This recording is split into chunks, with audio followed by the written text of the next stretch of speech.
Bible చదివేటప్పుడు నేనైతే ఏం చేస్తానంటే, బైబిల్ చదివేటప్పుడు మోకాళ్ళపై ఉండి కొద్దిసేపు ప్రార్థన చేసుకుని, దేవా ఇప్పుడు నేను బైబిల్ చదువుతున్నాను, నాకు అర్థం అవ్వాలనైనా, ఇప్పుడు నేను బైబిల్ చదువుతున్నాను, ఈ బైబిల్లో మర్మాలు నాకు తెలియాలి అని ప్రార్థన చేసి, నాలో ఏ పొరపాట్లు, చూపులు, మాటలు, నేను చేసే ప్రార్థనలో తప్పులేమున్నా క్షమించని, బలహీనతలని క్షమించమని అడిగి, ఆ తర్వాత నేను బైబిల్ మోకరించి ప్రార్థన చేసి ఆ తర్వాత చదువుతాను.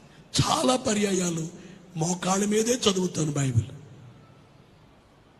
కొన్ని పర్యాయాలు ప్రార్థన చేసి అప్పుడు కూర్చొని చదువుతాను. మీ అందరికీ చెప్పేది మీరు మోకాళ్ళుని చదవండి అని నేను, అది మీ ఇష్టం. మీరు బైబిల్ చదివే